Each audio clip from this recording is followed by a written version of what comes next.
Shattering Myths. We have Rob on the line. Wanted to talk about the great Hadron Collider, the super collider in CERN, Switzerland, and his concerns over it. What in particular concerns you about it, or is it just a fascination? I'm really not concerned about it, even though they've improved it and they're running it wide open all the way to Yom Kippur or whatever, to September, I guess. Yes. Mm-hmm. They're claiming they've already, created antimatter in a small amount, but they're claiming now that they're going to have pounds of it. Regardless of what that means, I don't know. Yeah, I don't. Yeah, I really have a tough time with that too.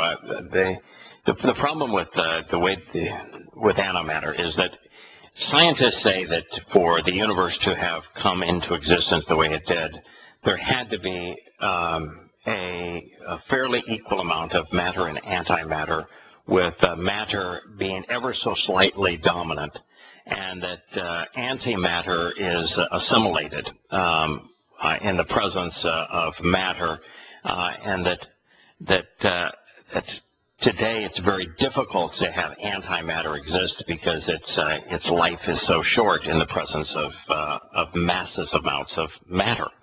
Right. And therefore it doesn't seem plausible to me that you could that even in an Earth that is incalculable in terms of its weight when just compared to a pound, I'd be really surprised if they could keep a significant amount of antimatter in that state and put it in a simple collection spot. Trying really hard for some reason, but regardless, I don't know if it has anything to do with we are winding down, aren't we? Yes, of course. Man is so interesting in science that, like, for example, when man discovered that the universe was created and that there was a Big Bang that started it, man said, okay, now we don't need God anymore. We've explained how the universe came into existence. And yet all man did is ascertain that what Yahowah said was accurate in the beginning of his Torah. It's like mapping the human genome. That we've now mapped the DNA of an individual, and when using supercomputers, well, to be able to state the DNA, just to say this is the sequence of the DNA in one human, is like saying, I can replicate the letters in Moby Dick. Okay. Well, it's another story entirely to write Moby Dick. And we're not writing the DNA code. We're just simply saying this is what the DNA code says. And then even then, it's another leap, even a dimensional leap, if you will, an infinite leap from Moby Dick, writing Moby Dick. From replicating the letters of Moby Dick is easy. Writing Moby Dick takes imagination, but now you go one step further and creating Moby Dick, a life form, and then going back on that and saying, create the environment that the life form can exist in. And so us being able to say that this is the DNA for the whale, and creating the universe and the life in that whale, we are presumptuous when we say we don't need God anymore because we've explained it. Right. Well, so we got Yahowah in the seventh dimension. He obviously has the ability to bring himself down to our dimension himself. Yeah, all he can do in our dimension, and this is something that makes a great deal of sense, is he can set apart an aspect of himself to enter our dimension. The entirety of Yahowah cannot enter our dimension because he is seven-dimensional, which means he is infinitely greater than 3.5 dimensions. I mean, infinitely greater. His very nature is so many, it's kind of infinity times infinity times infinity, so much greater that it is not physically possible, not even remotely so, for all of God to enter our dimension. The best he can do is take a hugely diminished aspect of himself and set it apart to enter our dimension. It's a little like Walt Disney can write a dialogue box and draw himself into the two-dimensional world of Mickey and Minnie Mouse. But that's the best he can do. He can't become two-dimensional. So, it's absolutely impossible for Walt Disney to become two-dimensional and interact with the mooses that he created. Right. Well, it appears to me they're using this machine to try and tap into the next dimension. I mean, that's what it appears to me that they're doing. But yeah, we as humans, we really haven't gotten beyond 4 dimensions, and even in 4 dimensions, quantum physics won't work doesn't work in a 4-dimensional construct. Quantum is a 3-dimensional construct with gravity being a force as opposed to it being a dimension as it is in relativity. But we are as a 3-dimensional construct, we are incapable, as we are currently, of going into a 4th dimension. Something has to be done to us that is profound to transform us so that we can go into another dimension. Right. Well, with time being a dimension, it's often said that we're in 3.5 dimensions. Yeah, that's what. I think we are, and I don't know if it's 3.5 but it's 3 point something. Correct. Yeah. If in fact time is a dimension, there are the idea of time being a dimension is a theory that has considerable credibility behind it. And I personally, I think that time is a dimension, and I think it's the 4th dimension. And string theory seeks to explain the universe as it is, with 96% of it beyond our observations, by explaining it through additional dimensions. I mean, that's the basis of string theory. Is exactly what we're talking about. Is the necessity of adding dimensions beyond time to explain the universe as it exists. Sometimes I think it's almost folly for us, barefoot peasants to dabble in this stuff too much because it's so hard to really grasp. Like, some people start talking about the 5th dimension as the Higgs field and all that. Number one, I'm convinced that Yahowah is transcendent of all the dimensions he creates, because to put him within a dimension is to contain him. And it's simply beyond our comprehension to grasp the transcendental nature of Yahowah's existence, because when we try to envision the absence of dimensionality, all we end up with is a geometric point. And Yahowah certainly isn't a geometric point. But he is, like in my thinking, he created the dimensions as a framework into which to put the rest of his energetic and material creation. But you have to be beyond the dimensions you create. Exactly. So let's say the universe is a 6-dimension construct. He has to be beyond the 6th dimension. His nature is such. Yeah, his nature is such. His formula is such. His communication with us is such that it logically seems that we would find him, and we will find him in the 7th dimension. Now, we'll find a more robust, a different manifestation of him. Yeah. But I mean, I don't, and I don't know if he exists outside of the 7th dimension. If there's even a point in doing so. He existed before him. If he exists within a dimension, then he is contained within something. I know. He created the container. He isn't contained within it. He created the containers. Yeah, and I'm not sure dimensions are really a container, because with exception of the point, dimensions are infinite. And so other than the point, all dimensions are infinite. So there really is again, we're getting into the very thing that you were concerned about, which is trying to understand that which is difficult for us, stuck as we are in 3.5 dimensions. But dimensions are infinite. So what you have is, the 3-dimensional universe that we understand is infinite, and the 4-dimensional universe that we can at least theorize on based upon what Einstein has said is infinite times infinite. In fact, it's infinite in all 4 dimensions. And so the 7th dimension would be infinite in 7 dimensions, so it's not a container. I think just to illustrate my emphasis on being folly about spending too much time and energy speculating on these matters. Like right now, I'm sitting here up to my elbows in rabbit poo. I'm cleaning a rabbit cage. Okay. This is the mundane. That's real. The mundane. That's very real. Life. Yeah, that's real. Life is about me. We're about changing diapers, cleaning rabbit cages, cleaning litter boxes, getting oil changed in my car, getting my car through inspection. But the mundane is essential. That's why Yahowah said to Adam that you're going to be engaged in the mundane, because it is in the mundane that we gravitate to an appreciation of the things of Yah. I mean, it's of working, of serving, of contributing, of life, and all of the support that goes into to life and into to living, and just the discipline of doing what needs to be done. Right. Because it needs to be done. Right. Yeah. I rescued this little creature and presumed to, I would never have chosen, for example, to have a rabbit.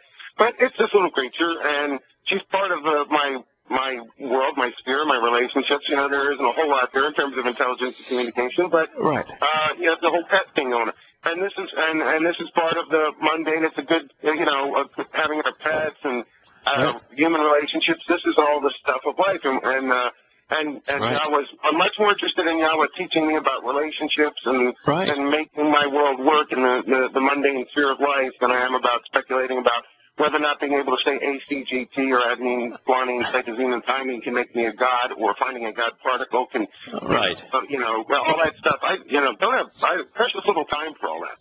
Yeah, it is interesting that science is so focused on itself having a religious manifestation that this boson-Higgs particle they want to call the God particle. And it's because they want science to have the same affinity and appeal that religion does, and they want the same sense of believing that exists in religion, which is why they call it a God particle. God. Right. He is God, knowing God particles. Yeah, and it's just one of the many building blocks, and there will be others even smaller. Welcome back to Shattering Myths. We're having a conversation here with both Rob and with Glenn. Rob, do you think that it is valuable to speculate, as we have several now programs about dimensions and what Yah was offering us via the covenant in terms of increasing us, multiplicities, increasing us,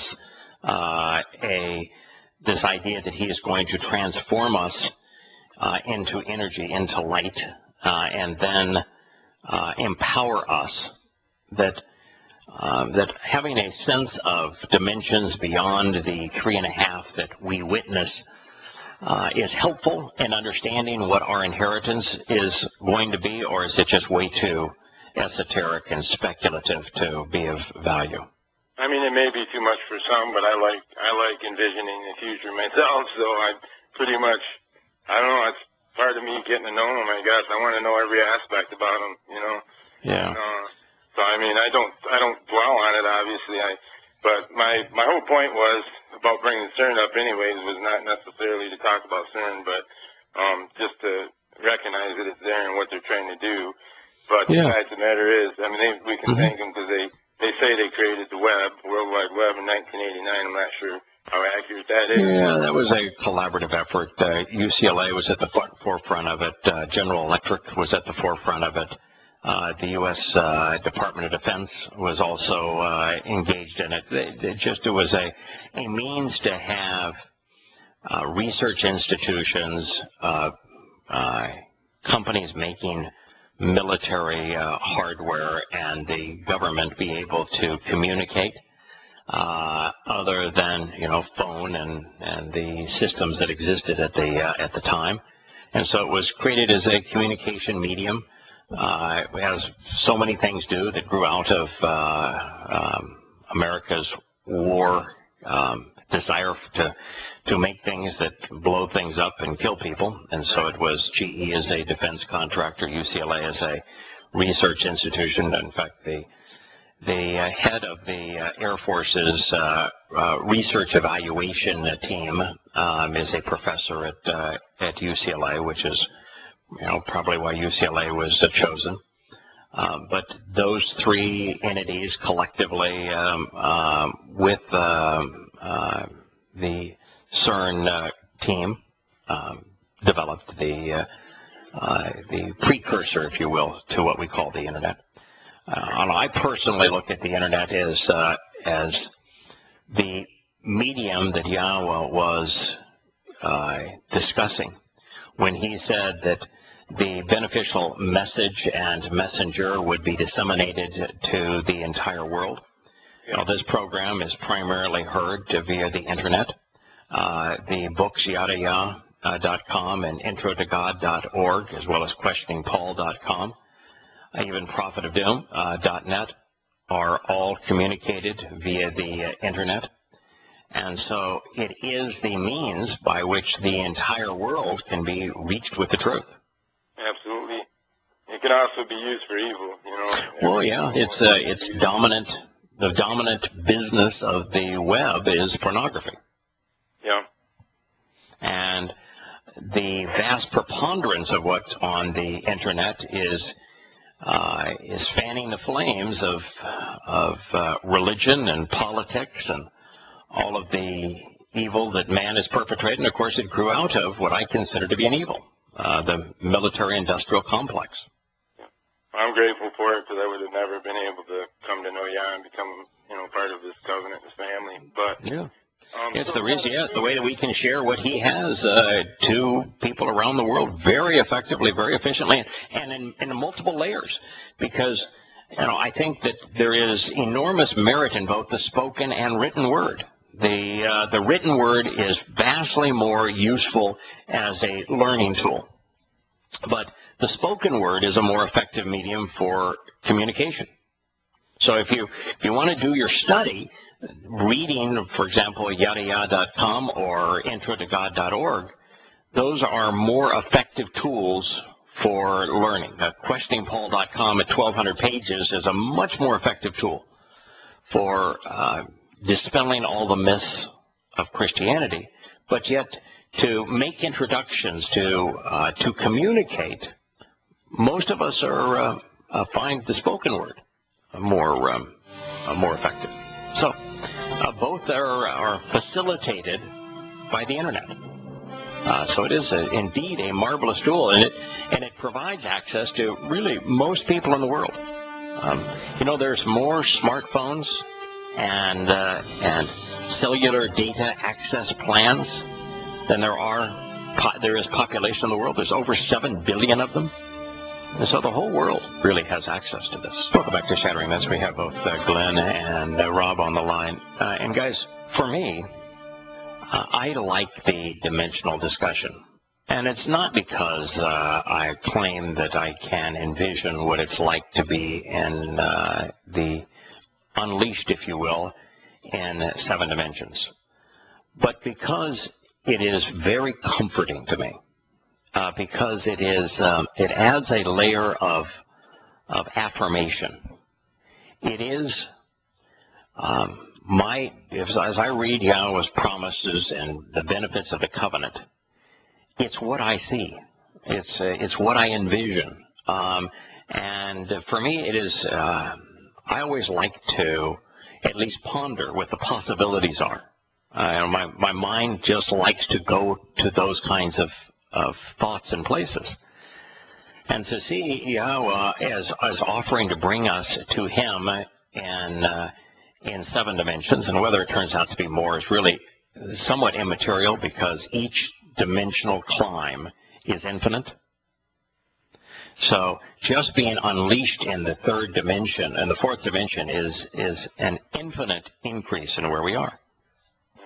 And as I just think of just the 4th dimension, all of a sudden, in the 4th dimension, we have the capacity to explore the entire universe, because at its current size and being matter, we have no possibility of even going to the next planet in our solar system, much less going to a different solar system, much less going to a different galaxy. So we'd have to assume from what we read in the Torah, Prophets, and Psalms that Ella Ben Shakar has the ability. He's obviously not a three-dimensional construct, right? Right. No, he's clearly infinite in time, so he is a four-dimensional construct. At least. Do you think, okay, Yahowah can diminish himself down to actually become? Yeah, he doesn't diminish himself. He diminishes a part of himself. That's why it's always referred to as set apart, because God's not going to diminish himself. What he does is he sets apart part of himself and diminishes that aspect of himself. I guess my point is knowing these different dimensions, okay, because half of your show every 5 days a week is about evil in the world, obviously. Right. You got Islam, you got police brutality, which I'm actually a victim of. But regardless, there's all this evil that's going on, and I hate to say this, but evil, me being evil myself, is what brought me to know Yah, because until I understood the evil that I was dealing with, I couldn't really go any further. Yeah, and isn't Rob, when you look at the Torah, about half of the Torah is presenting the evil that man perpetrates so that we understand it. Yeah, and as you said, if we don't expose the evil and help people understand that human institutions are evil, they're counterproductive, then it's much more difficult to be open to the truth. Well, not only human institutions, but fourth-dimension constructs are evil too, Oh yeah, that's probably true. That there is evil in the spiritual realm. That's true. Like one-third of the Malak went with. Yeah, that's true. That's true. We got all these fourth-dimensional constructs. All right. And apparently they have the ability to come into, at least to affect us in some way or another. Yeah, that's right. No, that's right. They absolutely can. So. You're right. They have. I think once you become a member of Yahowah's family, you are protected from them, at least to a substantial degree. I mean, we found with Job. Job was obviously part of Yahowah's family, and Yahowah gave Hasatan a limited access for a limited period of time to a limited degree access to mess with Job. So that does occur. I think that for the most part, though, that we are protected from, as members of the covenant family. There's just so few of us that we're off limits. And Hasatan has lots to work with, so there's no reason really for him to screw around with Yahowah's covenant family. Protection. I used to think I need to store up weapons. I need to do this. I need to do that. All the weapons that you can store up aren't going to do you any good where it matters. Well, and on top of that, Yahowah lets us know that we're dealing with fourth-dimensional constructs that we don't really know a lot about. That's correct. We're stuck in these third-dimension, bodies or whatever, minds and bodies. Yeah. I think we need to be aware of the fact that they are out there and it's real. It's not just a story. I mean, and I'm happy to realize, though, that our time of having to expose the harm that they can impose on others is short-lived. We have, at this point, Rob, about 11 more years that we're going to be here, engaged in this, and while they exist and they can produce harm, the fact of the matter is that the influence of Hasatan and his demons is pretty limited in terms of my day-to-day life. So I'm fairly content to expose what his minions have done in terms of politics and religion and judicial systems and economic schemes. That's what got me studying the subject, was because I was thinking, they're killing mass amounts of people. I mean, we do war every day. What would cause somebody who's in charge of this to allow this to happen? It's inhumane. You know? Right. And what's particularly interesting, of course, is that for years religion was blamed for most carnage, and religion has seldom, in the case of Islam now, it is a religion that is responsible for the worst carnage on the earth. But for most of mankind's history, it's actually political entities, governments.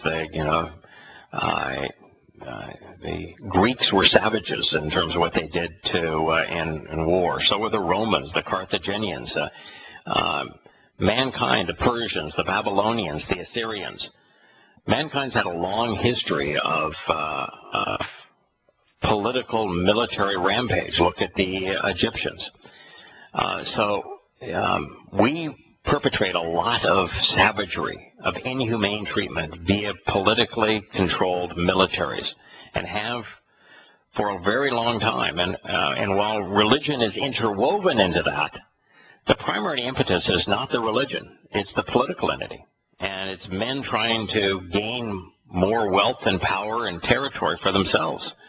And it has been the nature of things. And now as you look at the world as it is today, while Islam now is responsible for most of the carnage, the reality is that if you go back over the last 100 years, it's socialist secular humanism. It's that doctrine that has been the most deadly. I mean, Islam and Christianity both started out with a man being possessed by, correct. Yeah, that's true. A different that's true. construct. It's absolutely true, and I personally think there is an extraordinarily likelihood that Hadrian was demon possessed. Absolutely. I mean, anybody does this. Even the jihadist over there, whoever can take a knife and cut someone's head off. Yeah, I don't think the majority of the jihadists, as savage as they are demon possessed. I don't think there's that many demons in the world. I think there are vastly more jihadists than there are demons. I just think that once Satan's minions possess someone like Muhammad and Paul and use them to create a popular religion, that religion has its own demonic influence, and you don't have to be demon-possessed to be revolting. And even today, the patriotism that's associated with the military and its justification for killing, and what we say in the name of good, in the name of democracy, in the name of freedom, it's the same kind of demonic influence without being demon-possessed. Yeah. It's like I said, it's inhumane to me. I don't know how. I don't want to go next door and kill my neighbor. I mean, I know that you don't want to harm people around you. Right. You get to the point where you're just slaughtering people. It's just, I don't know if it conjures up, more of this fourth dimensional energy. Yeah, you look too at our nation. We justify using our drones to kill 4,000 or 5,000 religious zealots, all Muslims, of course, around the world, and we think that is in the name of peace. And yet, when I expose and condemn Islam using words, I'm considered hateful. I'm the hate monger because I use words to truthfully expose and condemn the religion. And that's hate mongering, but the President of the United States can order the deaths of 4,000 civilians via drones, and he is a peace advocate and wins the Nobel Peace Prize. Do you think we have a world that's upside down? Yeah, that's what I'm saying. I mean, the real evil is in layers, from the point that if it wasn't for the United States, they wouldn't be over there doing this right now. So really, to the greatest degree possible, Yahowah was, to the greatest extent possible, Yahowah's testimony. Yahowah's testimony about woe to the United States and Yahowah 18, and our contribution to the Syrian civil war, how we become the death merchants of the world. We are the catalyst for most of the evil that's being perpetrated in the world today. It's not because America is responsible for Islam, but it's because America is enabling Islam, not only with its invasions and manipulations and and support of the religion, but the fact that we are the supplier of the vast preponderance of the weaponry that Muslims are deploying. Right. I think that evil goes another layer than what we normally want to think that it is. I think as Christians we're brought up to ignore the supernatural. But unfortunately, I see it all throughout the Torah, and I can't ignore it. It's what, when I was a child, it's what got me, interested in it. There's certainly a demonic influence in our world, and that demonic influence is going to get much worse. We are going to see, beginning 11 years from now, we're going to see Hasatan and his most effective minions take a lead role in the last 7 years of human history. It's going to turn out poorly for them, but they're going to take a lot of people down with them. Sheol is going to become a vastly more popular place than it is currently. No, they're active today. It's the tide has risen, and the tsunami is about to crash into the shore. I agree. I want to bring the time discussion a little closer to Earth, if we might. Sure. In the creation account, where Yahweh does create the Earth and the universe, from his perspective as the creator of what he even refers to as the Big Bang, that took 14.7 billion years. Yeah. And yet, from the perspective, our perspective here on Earth, where time moves much more quickly because of we're so distant from that amount of energy and velocity, that 14.7 billion years from Yahweh's perspective, where time slows, would actually be 6 24-hour days. In fact, you do the math, and 6 24-hour days is exactly the amount of time that it would have taken to create a universe that, from our perspective, came into being over 14.7 billion years. That's the nature of relativity, and we have the proof from the cosmic microwave radiation that is at 2.73 Kelvin. Yeah, it was a big step forward when I realized that. Yeah, at that point, if your chin doesn't drop on the table and you say, well, that is way too precise, way too profound to have been to be perchance, then you're just not open to evidence and reason. But using Yahweh's depiction of the universe in 6 days, and that it's a 7-day exercise, that it's 6 days of work followed by a 7th day of rest, we realize that Adam and Yahowah were booted from the garden just shy of 6,000 years ago. And that in a fourth dimension at that time? I don't. When they were infinite in time, why they were there. So whether or not they were able to maneuver in time, I don't know. If they were matter, probably not. But anyway, they were booted from the garden just shy of 6,000 years ago in 3967 BCE, which is just now 2033 will be the end of the ordinary work period. So that's shy of 6,000 years ago. And that we have these mile markers along the way of 40 Yobel of 1967 BCE is when 1968 BCE was no year zero, when Abraham affirmed the covenant with Yahweh. When Yahweh actually took Abraham to see the seventh dimension, if you will. And then you have in 33 CE, year 4,000 Yah, another 20 Yobel later, Yahweh setting apart a part of himself into our world, diminished for the purpose of fulfilling the first 4 Moed Mikra to honor the benefits of the covenant. And we are now just a few years away from 2033, which will be 40 Yobel from 33 CE, when he's going to come and fulfill the last two of the Moed Mikre.